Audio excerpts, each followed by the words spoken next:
Hello बच्चों, welcome back to our YouTube channel Rahul sir bio Trivedi. तो बच्चों, क्लास चल रही है आजकल cell the unit of life, और उसमें अगला लेक्चर आज का हमारा है प्रोकैरियोटिक सेल्स।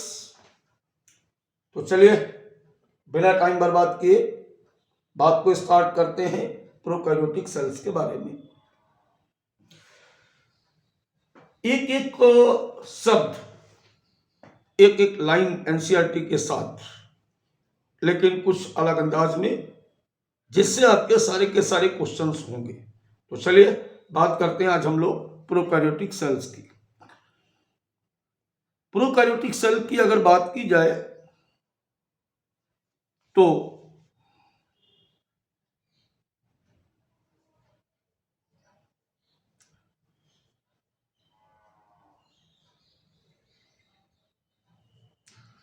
प्रोकैरियोटिक में जो सबसे पहली बात होने वाली है वो क्या है, इस पर आप विशेष फोकस करेंगे।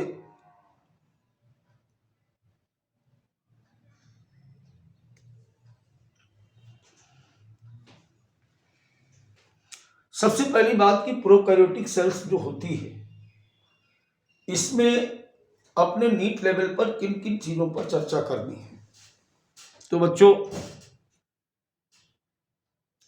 बैक्टीरिया,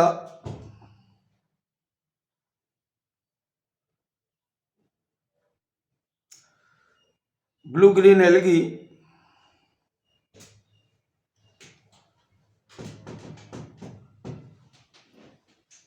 और इसके साथ साथ माइकोप्लाज्मा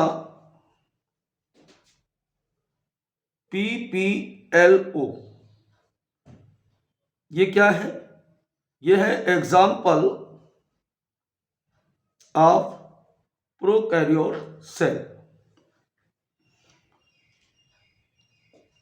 सबसे पहली बात हमने क्या आपको बताई कि जीवाणु, नीले हरे शैवाल, माइकोप्लाज्मा और प्लूरोनिमोनिया लाइक ऑर्गेनिजम्स, ये सारे क्या है? ये सारे के सारे बेटा प्रोकैरियोट्स सेल्स हैं या प्रोकैरियोट्स ऑर्गेनिजम्स हैं। अब अगर इनकी डिटेल की बात की जाए तो डिटेल की बात में सबसे पहली बात यहां पर आप एक को ध्यान रखना पड़ेगा। आपको क्या ध्यान रखना है कि कंपैरेटिवली स्टडी अगर अब इसकी करें, किसके साथ? यूकैरियोट्स के साथ, तो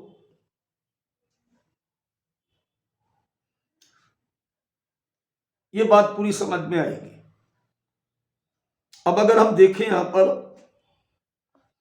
यूकैरियोट्स और प्रोकैरियोट्स दोनों को, तो प्रोकैरियोट सेल्स बेटा जो है वो कैसी है?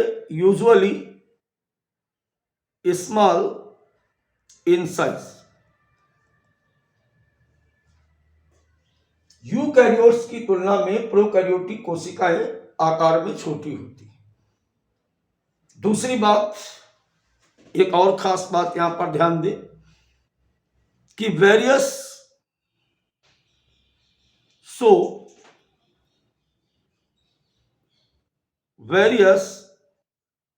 शेप एंड साइज,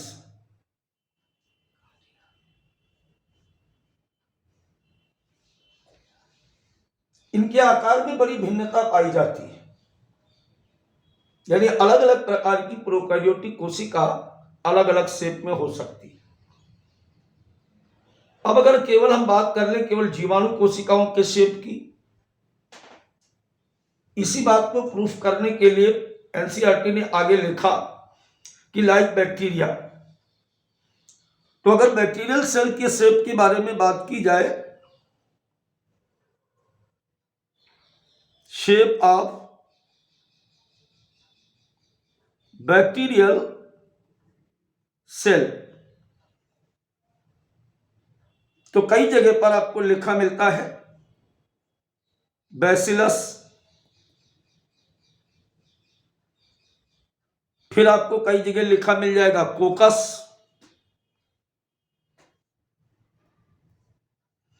और कोकस का क्या मतलब है? बैसिलस का क्या मतलब है अभी बताता हूं। फिर कई जगह आपको लिखा मिल जाएगा विब्रियो, और कई जगह आपको मिल जाता है स्पाइरेलम।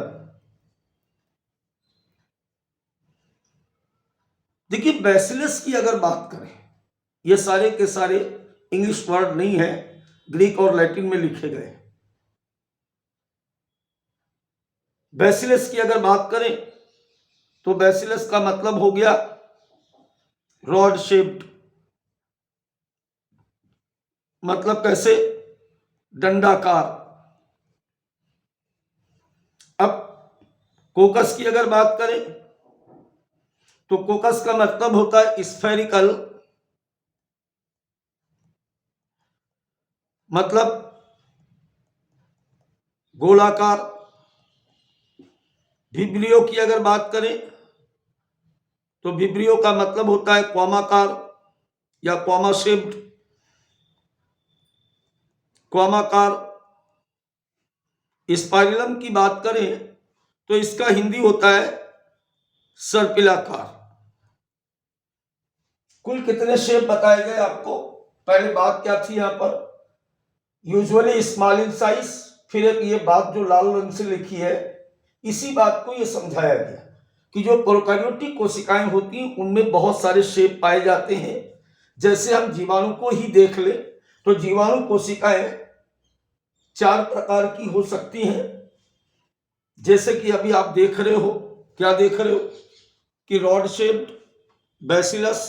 तो रॉड शेप्ड का मतलब क्या हो गया, ऐसे अगर ये इस तरीके से आपको दिखाई देते हैं, इस तरीके से ऐसे दिख रहे हैं, तो ये कैसे है, ये कैसे है, ये सारे के सारे रॉड शेप ही है, और ऐसे फॉर्म को हम बैसिलस बोलेंगे। अब दूसरा फॉर्म जो इसमें कोकस है, अगर यह इस तरीके से कहीं पर भी जीवाणु का कोशिका इस प्रकार से दिख रहा है, अब ये कैसे हो गए, अब ये हो गए गोलाकार, इसको हम क्या बोलेंगे, कोकस या स्फेरिकल। कभी कभी ये कैसे दिख रहे हैं हमको, इस प्रकार से ऐसे क्वामा के शेप में दिख रहे हैं। अब इनको हम क्या बोलेंगे यहां पर, अब इनको हम बोलेंगे विब्रियो या क्वामा शेप। कभी कभी ये इस तरीके से ऐसे ऐसे सर्पिलाकार ऐसे दिखाई देते हैं, ऐसे। अब इसे क्या बोला जाएगा, अब इसे बोला जाएगा स्पाइरुला। तो पूरी बात हम समझ गए कि जो प्रोकैरियोटिक कोशिकाएं होती हैं वो सभी प्रोकैरियोटिक कोशिकाएं अपने आकार में बहुत अधिक भिन्नता प्रदर्शित करती हैं। उसका एग्जाम्पल है जीवाणुओं में पाया जाने वाला विभिन्न प्रकार का शेप, जैसे बैसिलस या रॉड शेप या डंडाकार, कोकस स्पाइरिकल या गोलाकार, विब्रियो क्वामाकार और स्पाइरलम सर्पिलाकार। ये क्या है, ये डंडाकार है, ये बैसिलस, ये क्या है कोकस या कोकाईफॉर्म गोलाकार, ये क्या है विब्रियो या क्वामा शेप्ड, और ये बेटा क्या है यहां पर स्पाइरलम या सर्पिलाकार। इतनी सारी बातें यहां पर की गई। अब चलिए हम लोग बात करेंगे यहां पर इसके स्ट्रक्चर की। किसके स्ट्रक्चर की बात करेंगे, प्रोकैरियोटिक सेल के स्ट्रक्चर की अगर बात करी जाए तो कोई भी जो प्रोकैरियोटिक सेल है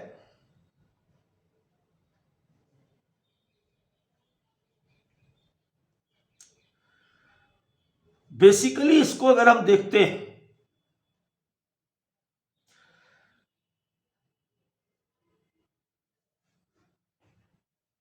तो प्रोकैरियोटिक सेल्स को अगर बेसिकली देखा जाए,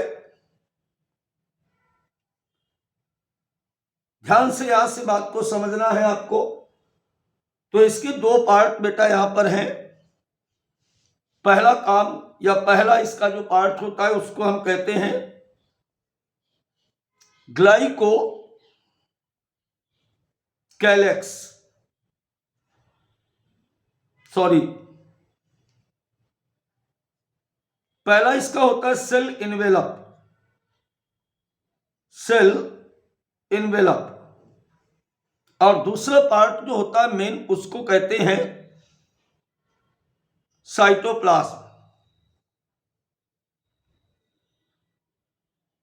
कोशिका आवरण और कोशिका द्रव्य।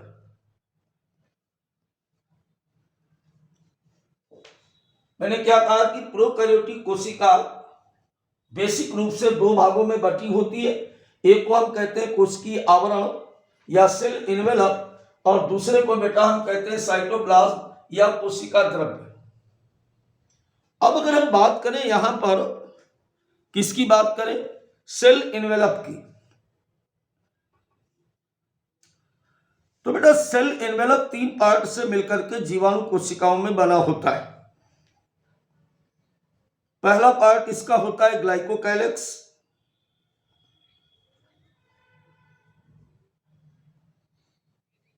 दूसरा पार्ट इसका होता है सेल वॉल, और तीसरा पार्ट इसका होता है प्लाज्मा मेम्ब्रेन। कितने पार्ट बताए, तीन। पहला पार्ट इसका क्या है, ग्लाइकोकैलेक्स, दूसरा पार्ट क्या है, कोशिका भित्ति, और तीसरा क्या है, कोशिका झिल्ली। यह है कोशिका झिल्ली, और ये जो आप देख रहे हो इसे हम कहते हैं कोशिका भित्ति। अब जैसे यहां पर एक क्वेश्चन आता है कि बाहर से अंदर की ओर या अंदर से बाहर की ओर, तो ध्यान रखेंगे ग्लाइकोकैलेक्स जो है वो आउटर है, सबसे बाहर की तरफ। सेल वॉल की बात करें तो ये मिडिल है, और अगर हम प्लाज्मा मेम्ब्रेन की बात करते हैं तो ये इनर लेयर है। ये क्या है, ये इनर लेयर है, सबसे अंदर की तरफ पाया जाने वाला पार्ट। क्लियर हो गई इतनी बात। तो कोशिका का पहला पार्ट जो है वो सेल इनवेलप कहलाता है, जिसमें ग्लाइकोकैलेक्स सबसे बाहर की तरफ, सेल वॉल मध्य भाग में या कोशिका भित्ति, प्लाज्मा मेम्ब्रेन या कोशिका झिल्ली जो होती है, ये कोशिका झिल्ली जो होती है यह सबसे अंदर की तरफ पाई जाती। क्वेश्चन ध्यान रखेंगे। अब बच्चों अगर हम लोग बात करते हैं यहां पर साइटोप्लाज्म की, देखिए साइटोप्लाज्म की अगर आप बात करोगे इसमें तो इसके अंदर सबसे पहले जेनेटिक मटेरियल या आनुवंशिक पदार्थ, दूसरा क्या पाया जा सकता है इसमें, दूसरा बेटा यहां पर पाया जाएगा राइबोसोम। तीसरी चीज क्या पाई जाएगी, तीसरी पाई जाएगी इंक्लूजन्स बॉडी। तो अब मैंने पूरी के पूरे प्रोकैरियोटिक सेल्स के दो पार्ट कर दिए। पहला पार्ट मैंने क्या किया कि सेल इनवेलप, और दूसरा पार्ट किया cytoplasm. Cell envelope, glycocalyx, cell wall, plasma membrane, और अगर साइटोप्लाज्म की बात करो तो आनुवंशिक पदार्थ के रूप में, जेनेटिक मटेरियल्स के रूप में डीएनए पाया जाएगा, राइबोसोम, और अगला इसमें पाया जाएगा इंक्लूजन्स बॉडी। अब देखिए यहां पर अगर बात करें, ये आपके सामने फिगर एक बना हुआ है बेटा, और ये फिगर जो है ये प्रोकैरियोटिक सेल्स यानी बैक्टीरियल सेल का बना हुआ है।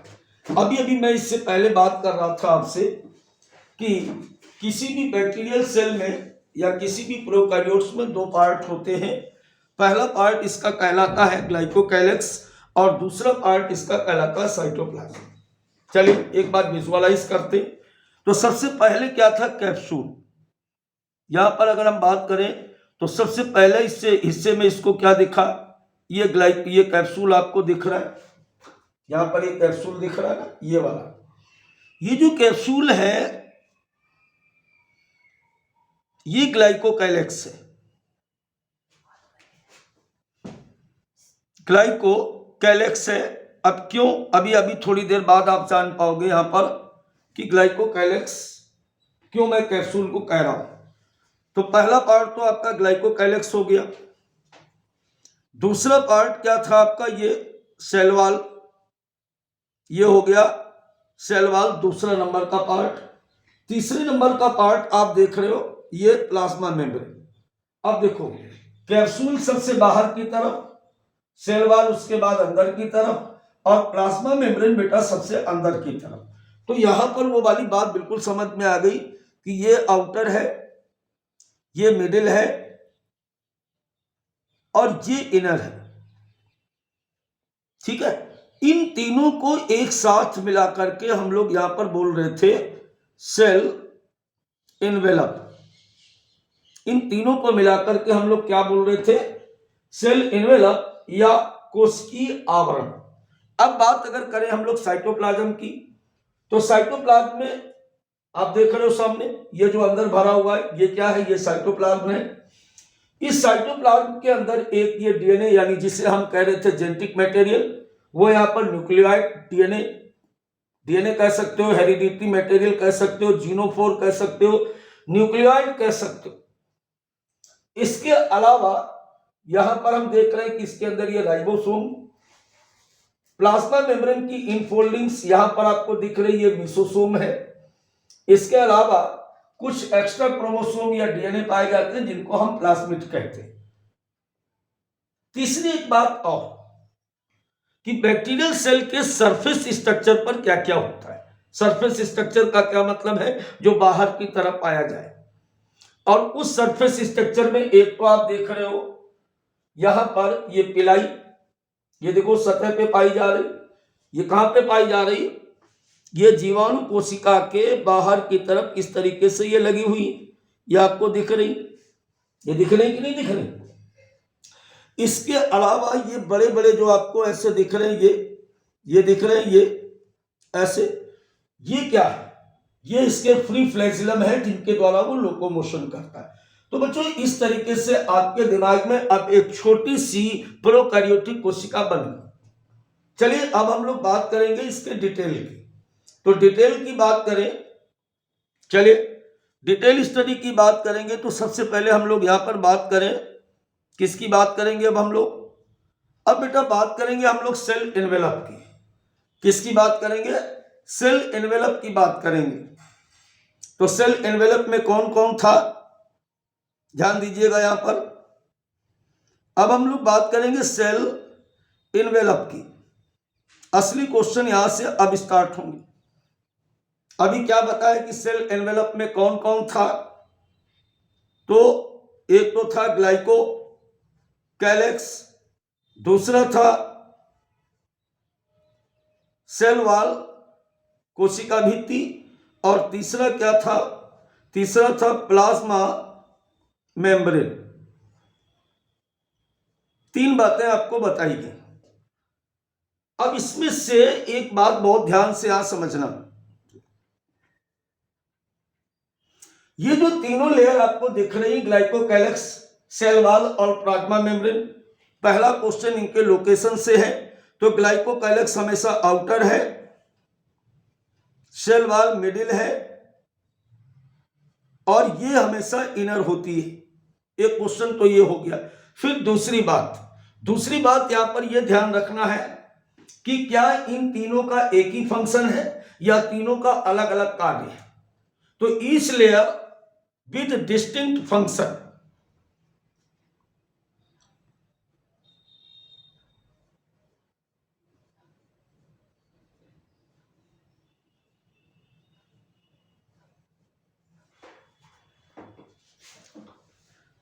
सभी का अलग अलग काम होता है। हिंदी इसकी क्या है कि प्रत्येक लेयर का अपना अपना काम होता है। लेकिन अगर पूछ दिया जाए, फिर यहां पर एक बात पूछ दी जा सकती है कि अगर ये सारे के सारे एक साथ मिलकर के ये क्या करते हैं, they act together as a single protective unit. All three act as protective unit. ध्यान दीजिए मैं क्या कह रहा हूं, तीनों का वैसे तो अलग अलग कार्य है, each layer with distinct function, लेकिन ओवरऑल अगर पूछ दिया जाए कि सेल एनवेलप का क्या काम है, तो सेल एनवेलप का काम है ये बैक्टीरियल सेल को सुरक्षा प्रदान करती है। इतनी बात आपको क्लियर हो गई कि नहीं हुई, बात समझ पाए? चलिए बात को आगे बढ़ाते हैं। चलिए अब आगे की बात करें। सपोज करो बेटा यहां पर कि एक ये कोई जीवाणु कोशिका है, यह आपके सामने दिख गई, कोई ये एक जीवाणु कोशिका है और इसमें ये इसकी सेल वॉल है, ये इसकी सेल वॉल आपको दिख रही, ये इसकी सेल वॉल है, ऐसे इस तरीके से सेल वॉल है। सेल वॉल के ऊपर की तरफ, अब यहां पर मतलब ध्यान से सुनना, सेल वॉल के ऊपर की तरफ इस प्रकार से ऐसे यहां पर ये इसका ग्लाइकोकाइलेक्स है। क्योंकि अभी क्या बताया मैंने, क्या बताया कि ग्लाइकोकाइलेक्स सबसे बाहर की तरफ पाई जाने वाली रचना है, तो इसका मतलब ग्लाइकोकाइलेक्स इस प्रकार से सबसे बाहर की तरफ होता है। चलिए एक बात और करते हैं, यहां पर एक डायग्राम बनाते हैं, क्योंकि हमको बातें समझानी दो। दूसरा एक बैक्टीरियल सेल यहां पर ये है, ठीक है, ये अच्छी नहीं बनी, हटाओ इसको, अच्छी वाली बनाते हैं। ये देखिए ये बन गई अच्छी वाली। अब इसमें भी इसकी ये इस प्रकार से ये सेल वॉल है, ये सेल वॉल है, और इस सेल वॉल के ऊपर, इस सेल वॉल के ऊपर इस प्रकार से एक और शीट है, इस शीट को अपन ऐसे बना लेते हैं, इस तरीके से ऐसे। अब देखिए यहां पर दोनों में एक अंतर आप देख रहे हो, आपको कुछ अंतर दिख रहा है? नहीं दिख रहा तो चश्मा लगाओ यार, चश्मा लगाओगे तो दिखेगा अंतर। ऐसे क्या अंतर दिख रहा है? हमें तो बहुत दिख रहा है कि ये वाला जो आपको दिख रहा है ना इधर, ये कैसा है, इसकी अगर बात करें तो ये कैसा है, ये लूज है, और ये कैसा है, यहां पर ये टाइटली पैक है।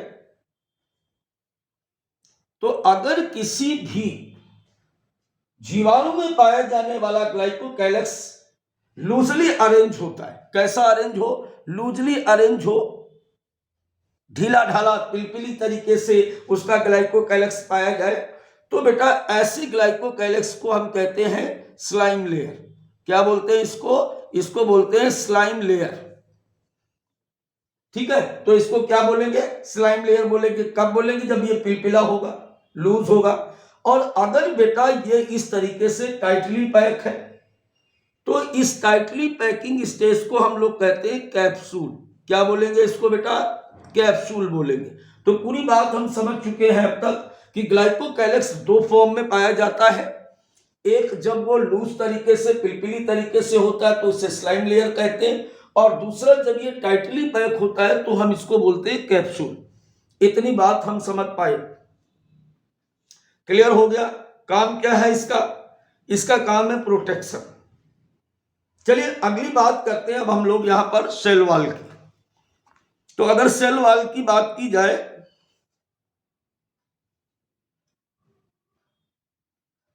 सेल वॉल की बात करें अब यहां पर हम लोग, चलिए सेल वॉल की बात कर लेते हैं। अब सेल वॉल है क्या, देखो यहां पर दोबारा से देखो, जैसे अपन मान लेते हैं कि ये एक बैक्टीरियल कोशिका है।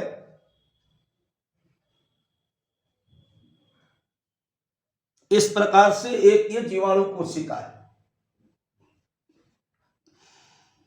जीवाणु कोशिका में सबसे बाहर की तरफ ये इसका ग्लाइकोकाइलेक्स है, ये ग्लाइकोकाइलेक्स है, और चूंकि पिलपिला बना है तो स्लाइम लेयर है।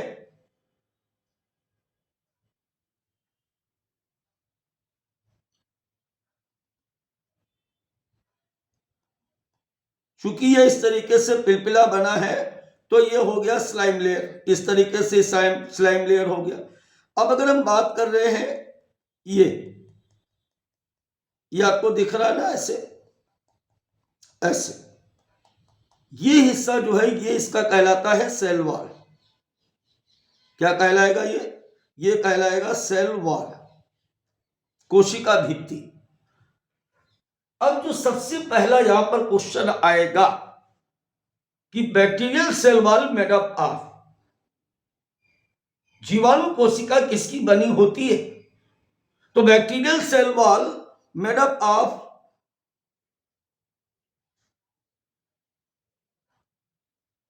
पेप्टाइडोग्लाइकॉन।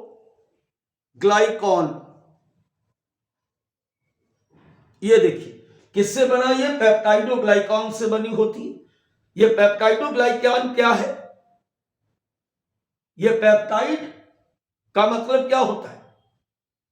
पेप्टाइड का मतलब क्या होता है? प्रोटीन। और ग्लाइकॉन का मतलब यहां पर शुगर है। तो शुगर और अमाइनो एसिड कह सकते हो या प्रोटीन का कंबाइंड फॉर्म होता है। अब अगर पूछा जाए दूसरा क्वेश्चन यहां पर कि किसी भी सेल पर जो कोशिका भित्ति होती है वो करती क्या है, इसका काम क्या है? अभी थोड़ी देर पहले क्या कहा था मैंने कि तीनों के अलग अलग काम है। तो बेटा दे प्रिवेंट बर्स्टिंग और कोलैप्सिंग ऑफ द सेल। क्या करेगी ये? Prevent bursting and collapsing of cell. यह किसी भी कोशिका को फटने से या पिचकने से बचाती। कोलैप्सिंग का मतलब यहां पर है पिचकना, ये इसका मतलब होता है पिचकना। और कोलैप्सिंग और बर्स्टिंग का मतलब तो आप जानते हो ना, फटना। तो वास्तव में ये किसी भी सेल को एक शेप देती है और शेप देने के साथ साथ इसको पिचकने और फटने से बचाती है। क्लियर हो गई इतनी बात? चलिए बच्चों अब हम लोग बात करेंगे यहां पर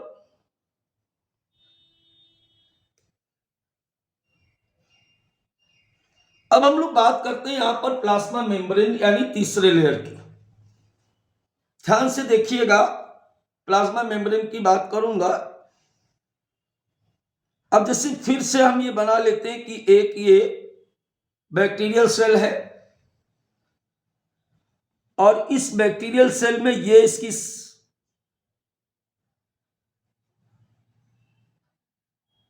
सेल वॉल और बाहर की तरफ इसमें बाहर की तरफ इस तरीके से यहां पर ये इसका ग्लाइकोकाइलेक्स हो गया। अब इसके अंदर चलते हैं।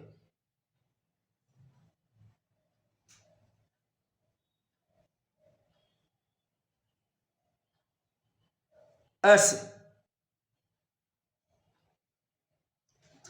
ये पूरा बन गया हमारा सेल इनवेलप। ये क्या है? ये ग्लाइकोकाइलेक्स है। ये क्या है? ये सेल वॉल है। और ये क्या है? ये है सेल मेम्ब्रेन। नंबर 3। अब इसके बारे में क्वेश्चन, सबसे पहले आप बात ये ध्यान रखो कि ये सेलेक्टिव परमिएबल होती है, चयनात्मक। मतलब कोई भी पदार्थ कोशिका में ऐसे ही नहीं घुसेगा। ये जैसे गार्ड होता है ना किसी बिल्डिंग के बाहर, किसी फैक्ट्री, किसी इंस्टीट्यूट के बाहर, पूछ के जाइए, अगर वो अलाउड करेगा तो अंदर जाओगे। तो वास्तव में प्लाज्मा लेमा, प्लाज्मा मेम्ब्रेन कोशिका झिल्ली का काम यह है कि केवल उन्हीं पदार्थों को अंदर जाने देती है जिनकी कोशिका के अंदर आवश्यकता होती है, अर्थात ये सेलेक्ट करती है कि कौन जाएगा कौन नहीं जाएगा। इसलिए इसको क्या बोला यहां पर, सेलेक्टिव परमिएबल। अब दूसरी बात की जाए कि क्या प्रोकैरियोटिक और यूकैरियोटिक दोनों में जो प्लाज्मा मेम्ब्रेन पाई जाती है वो समान होती है? यस। क्या आएगा पॉइंट यहां पर, स्ट्रक्चरली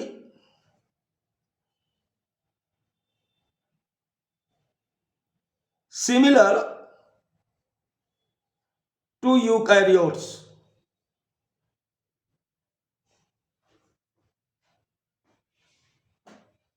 संरचनात्मक रूप से, रासायनिक दृष्टिकोण से देखा जाए तो प्रोटीन लिपिड, लिपिड प्रोटीन से प्रोकैरियोट्स में, और इसी प्रकार यूकैरियोट्स में। तो संरचनात्मक रूप से और रासायनिक रूप से दोनों में प्लाज्मा लेमा बिल्कुल समान होती है। अब देखो यहां पर एक बात और क्वेश्चन पूछा जाता है। क्या पूछा जाता है, ये जो आप यहां पर इनफोल्डिंग्स देख रहे हैं, ये इनफोल्डिंग्स देख रहे हैं, ये क्या है, ये इनफोल्डिंग्स है। हिंदी में है अगर आप तो समझ ले कि एक जगह ये वलयित हो गई, एक जगह ये कैसी हो गई, ये वलयित हो गई, यहां पर ऐसे घूम गई, फोल्ड हो गई, और इस फोल्डिंग्स को हम लोग कहते हैं यहां पर मीसोसोम। क्या बोलेंगे बेटा इसको, इसको बोला जाता है मीसोसोम। मीसोसोम के बारे में एक बात बहुत समझ लीजिए कि मीसोसोम का पाया जाना कैरेक्टरिस्टिक फीचर है किसका, प्रोकैरियोट्स का। यूकैरियोट्स में मीसोसोम नहीं पाए जाते, और कभी कभी ये और इनफोल्डिंग्स होकर के और रचनाएं भी बनाती है, और रचनाएं भी कई बार ये इनफोल्डिंग्स करके और रचनाएं भी बनाती है। क्या क्या बना सकती है, ये बनाती है वेस्किल्स, ये बना सकती है ट्यूब्यूल्स, ये बना सकती है लैमेली। लेकिन बेसिकली अपनी एनसीईआरटी ने जिस बात पर फोकस किया वो बात है हमारा मीसोसोम। दोबारा से देखें कि प्लाज्मा लेमा ये है, सेलेक्टिव परमिएबल होती है, संरचनात्मक रूप से प्रोकैरियोटिक यूकैरियोटिक में समान होती है, कई स्थानों पर इस तरीके से अंदर की तरफ वलयित होती है, और वलयित होकर के मुख्य रचना बनाती है मीसोसोम। इसके अलावा वेस्किल्स, ट्यूब्यूल्स और लैमेली भी बनाती है कभी कभी। अब देखिए यहां पर जो क्वेश्चंस पूछे गए नीट एग्जाम्स,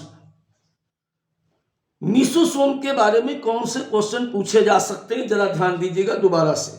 चलिए अगले पेज पे चलते हैं। अब अगर आपसे पूछा जाए, अब देखिए पढ़ना अलग चीज थी, अब क्वेश्चन की बात करें। यहां पर क्वेश्चन क्या आ सकता है कि फंक्शन ऑफ मीसोसोम,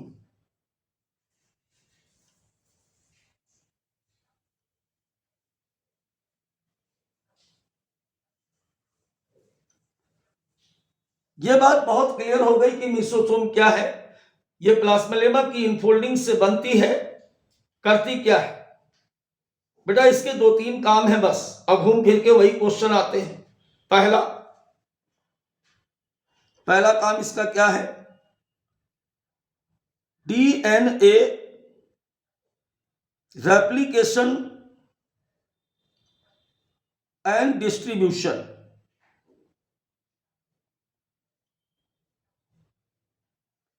कोशिका विभाजन के समय डीएनए का दुगुलन करना और उन्हें अगली पुत्री कोशिकाओं में भेजना, distribution to the daughter cells, पुत्री कोशिकाओं में भेजना।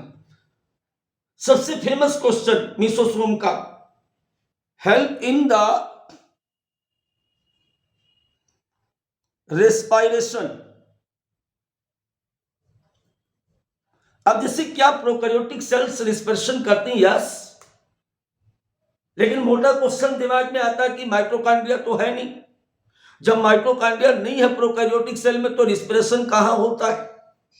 Take place in mesosome is the infoldings of the plasma membrane. क्या प्रोकैरियोट्स में क्रेब्स चैप्टर चलता है? यस। कहां चलता है? मेसोसोम से। बड़े बड़े बच्चे इसमें फंस जाते हैं क्योंकि उनके दिमाग में एक ही बात भरी होती है कि Kreb cycle, TCA cycle completed only in the mitochondrial matrix. अरे भाई, जब इसमें हाई नहीं mitochondria, no membrane bounded organelles presence in the prokaryotes पाए नहीं जाते, तो क्रेब चक्र प्रोकैरियोट्स में कहां चलेगा? और अगर ये रिस्पिरेशन नहीं करी तो बहुत बार लिखा होता है कि एरोबिक और एनारोबिक, तो अगर एरोबिक है तो रिस्पिरेशन होगा। रिस्पायरेटरी ऑर्गन्स क्या है? मीसोसोम है। क्या सर और कोई काम? जी बेटा, इसका और भी काम है। इसका दूसरा यानी अगला नंबर 3 काम इसका होता है सिक्रीशन। ये क्या होता है? ये होता है श्रावण, पदार्थों का स्राव भी करता है। 3 काम हो गए। कुछ और भी करता है। क्या करेगा? Increase surface area of plasma membrane, plasma membrane की सतह को बढ़ाता है। इतनी बात आपको समझ में आ गई। तो पूरी बात यहां पर जो सेल इन्वेलप की थी वो बात यहां पे खत्म हुई है। अब देखिए बात करेंगे हम लोग सेल इन्वेलप के बाद साइटोप्लाज्म। किसी भी सेल में पाया जाने वाला जो साइटोप्लाज्म है वो इसके अंदर ये कंटेंट है। इस तरीके से ये जो पार्ट पड़ा हुआ है इसे हम कोशिका द्रव्य कहते हैं। अब इसको आलू मत समझ लेना, ये प्रोकैरियोटिक सेल बनी और ये जो बिंदी दिख रही ना तो सोच रहा आलू की आंखें हैं ना, ये इसका साइटोप्लाज्म है। पहले भी बताया गया कि कोशिका द्रव्य किसी भी कोशिका का वो मुख्य स्थान है जहां पर सभी प्रकार की कोशिकीय क्रियाएं कंप्लीट होती। आप क्या समझ रहे हो? गेम ओवर हो गया? नहीं, अब गेम स्टार्ट होगा। तो कोशिका द्रव्य के अंदर क्या क्या पाया जाता है? सबसे पहला स्ट्रक्चर पर बात करें, अगर हम किस पर बात करें तो न्यूक्लियस की बात करें। देखो एक पहले बात समझ लो आप कि no well defined nucleus oblique genetic material presence वास्तविक केंद्रक नहीं होता है। कैसा केंद्रक बोल रहा है? नेक्ड। फिर सिंगल क्रोमोसोम और circular DNA presence in prokaryotic cells. आप इसे याद करोगे, गधे हो। ये एनसीईआरटी की लाइन है, जन्म से पढ़ रहे, मतलब कुछ नहीं समझ पाए। अब इसका मतलब समझो। क्या लिखा हुआ था? लिखा हुआ था प्रो और फिर लिखा था कैरियोटिक। तो ये 2 अलग अलग शब्द हैं। प्रो का मतलब यहां पर है इनिशियल और कैरियन का मतलब यहां पर है न्यूक्लियस। क्योंकि इसमें जो न्यूक्लियस है वो इवोल्यूशन के दृष्टिकोण से बिल्कुल प्रारंभिक प्रकार का केंद्रक है और इसीलिए हम इसे कहते हैं कि नो वेल डिफाइंड न्यूक्लियस। अब ये शब्द यहां पर जो आया नेक्ड, इस नेक्ड का क्या मतलब है? विदाउट न्यूक्लियर मेम्ब्रेन, यानी जो भी प्रोकैरियोट्स में पाए जाने वाला केंद्रक है वो प्रारंभिक प्रकार का है। और प्रारंभिकता से क्या मतलब है कि क्रोमोसोम बने नहीं है, केंद्रक झिल्ली नहीं है, केंद्रिका नहीं है, केवल डीएनए केंद्रक के रूप में कोशिका द्रव्य में बिखरा हुआ पाया जाता। बात समझ गए आप? अब यहां पर हम क्या देख रहे हैं, ये सिंगल क्रोमोसोम है,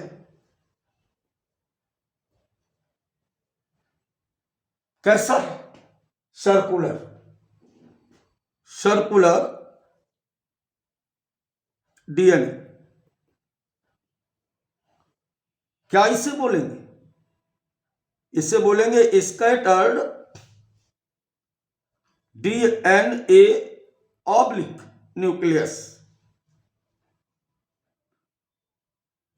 ऑब्लिक न्यूक्लियस। क्लियर हो गई बात, क्लियर हो गई सारी बात। अब एक चीज और यहां पर आप देखिए कि कभी कभी क्या होता है कि इस डीएनए के सभी प्रोकैरियोट्स में नहीं, केवल बैक्टीरिया की बात कर रहा हूं, ऐसे यहां पर आपको इस प्रकार की रचना दिखाई देती है। इसे हम कहते हैं, इसे कहा जाता है प्लाज्मिड, इसे कहा जाता है एक्स्ट्रा क्रोमोसोम। अब यार ये क्या आ गया नई चीज, यहां पर ध्यान देना जरा।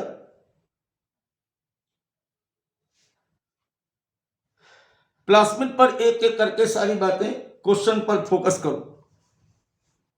पहली बात तो क्या है, प्लाज्मिड बराबर स्मॉल पीस ऑफ डीएनए।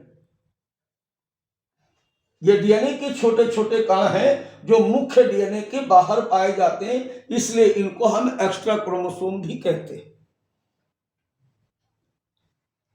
और ये बैक्टीरियल सेल का यूनिक फीचर है, इसका unique feature of bacterial cell, या यूनिक फीचर, या ऐसे भी कह सकते हैं कि फिनोटाइप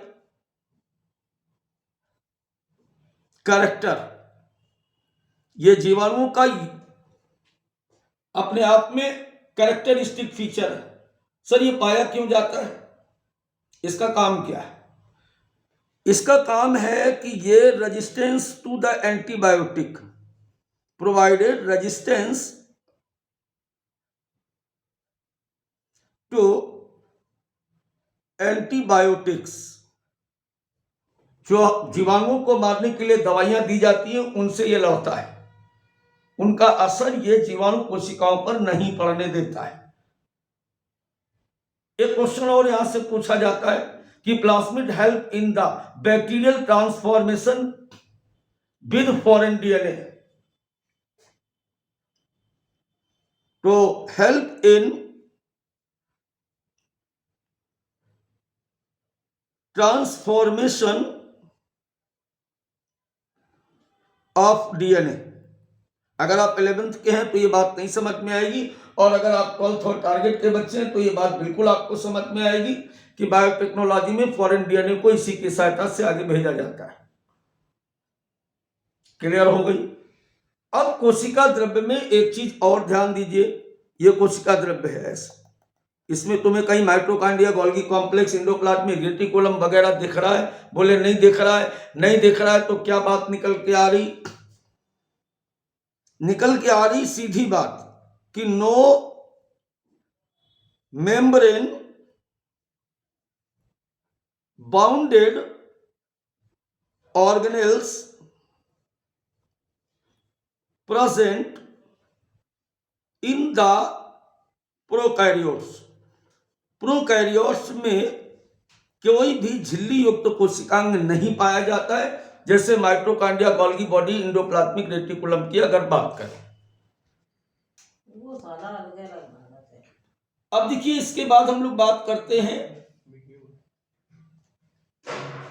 यहां पर ये जो सर्कुलर सिंगल डीएनए के बाद, ये डीएनए के बाद अगली कंटेंट की बात करें तो अगला कंटेंट है हमारा राइबोसोम। अगला कंटेंट क्या है, राइबोसोम। पहली बात कि राइबोसोम प्रोकैरियोट्स में कहां होते हैं? क्या कोशिका द्रव्य में बिखरे होते हैं या इंडोप्लाज्मिक रेटिकुलम पे पाए जाते हैं? अरे भाई, इंडोप्लाज्मिक रेटिकुलम नहीं है, कहां पे है? ये देखो, एसोसिएटेड विद प्लाज्मा मेम्ब्रेन, कोशिका झिल्ली के साथ इस प्रकार से ऐसे लगे हुए पाए जाते हैं। अब इनके साइज की बात करें तो 15 nm से 20 nm, काइंड्स की बात करें तो 70S काइंड, और 70S दो प्रकार की सब यूनिट से बना है। लार्ज सब यूनिट इसकी 50S होती है और स्मॉल सब यूनिट जो होती है ये इसकी 30S होती है। अब इसमें यस क्या है, इस पर हम बात करेंगे जब हम आपसे बात कर रहे होंगे। कब बात करेंगे? जब राइबोसोम पर्टिकुलरली पढ़ाया जाएगा। क्लियर हो गई बात? कभी कभी एक चीज और देखने को आपको मिलेगी। क्या देखने को मिलेगी? कि इसके अंदर, ध्यान दीजिए, इसके अंदर कई राइबोसोम ऐसे mRNA के साथ जुड़े हुए पाए जाएंगे। ऐसे यहां पर ये जो दिख रहा है ना, इसको हम कहते हैं mRNA, और ये राइबोसोम, ये है राइबोसोम। ऐसे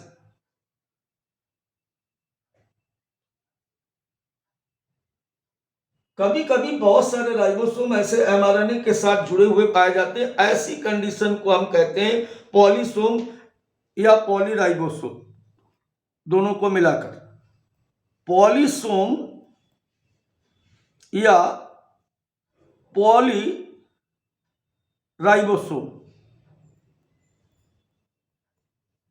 क्लियर हो गया? राइबोसोम का कोई क्वेश्चन यहां पर नहीं फंसने वाला। अब चलिए, एक आखिरी बात बची है हमारी, और वो आखिरी बात है इंक्लूजन्स बॉडी। अब प्रोकैरियोट्स के लास्ट कंपोनेंट की बात करें, और लास्ट कंपोनेंट है इंक्लूजन्स बॉडी। तो पहली बात तो इंक्लूजन्स बॉडी क्या है, कहां पाए जा रहे हैं? तो इंक्लूजन्स बॉडी यहां पर ऐसे पाए जाते हैं, कोशिका द्रव्य में इस प्रकार से बिखरे हुए ऐसे। इनको हम लोग बोलते हैं इंक्लूजन्स बॉडी। ये हो गए इंक्लूजन्स बॉडी, ऐसे यहां पर ऐसे बिखरे हुई अवस्था में पाए जाएंगे। अब बात करें यहां पर कि यह है क्या इंक्लूजन्स बॉडी। जरा यहां पर ध्यान दीजिएगा इस जगह पे। ये क्या है? किसी भी कोशिका के संग्रहित पदार्थ है, रिजर्व मटेरियल है, स्टोर्ड इन साइटोप्लाज्म। कहां पाए जाते हैं? कोशिका द्रव्य में पाए जाते हैं। इन पर भी कोई झिल्ली नहीं होती। तो तीन बातों पर आपको विचार करना, झिल्ली राइबोसोम पे नहीं है, सेंट्रोसोम पे नहीं है, और इंक्लूजन्स बॉडी पर झिल्ली नहीं है। किस रूप में पाए जाते हैं? तो फॉस्फेट ग्रेन्यूल्स के रूप में, साइनोफाइसियन ग्रेन्यूल्स के रूप में, गैस वैक्यूल्स के रूप में, और ग्लाइकोजन ग्रेन्यूल्स के रूप में। बेटा प्रोकैरियोटिक कोशिका लगभग समाप्त हो गई है। और यहाँ पर अगर हम बात करें कि जो साइनोफाइसियन ग्रेन्यूल्स हैं, ये ब्लू ग्रीन एल्गी, पर्पल और ग्रीन फोटोसिंथेटिक बैक्टीरिया में पाए जाते हैं। इसीलिए कुछ जो प्रोकैरियोट्स होते हैं वो फोटोसिंथेसिस भी करते हैं। हाँ जी, मैं कह रहा था कि क्लास खत्म हो गई, लेकिन एक बात यहाँ पर जरूर ध्यान दीजिएगा कि एक बार इस लेक्चर को लेने के बाद एनसीईआरटी बुक जरूर पढ़ें, निश्चित तौर पर। और बेटा डाउट जरूर करें। साथ में मैं डीपीपी सेशन भी चला रहा हूं, हो सकता है कल सुबह तक, या अगर आप बाद में देख रहे हो तो कल सुबह क्या, जस्ट इसके बाद वाला डीपीपी जरूर देखेंगे, क्योंकि इसके सारे क्वेश्चंस भी आपको कराए जाएंगे। तो फिर मिलते हैं एक नई क्लास यानी यूकैरियोटिक सेल के साथ।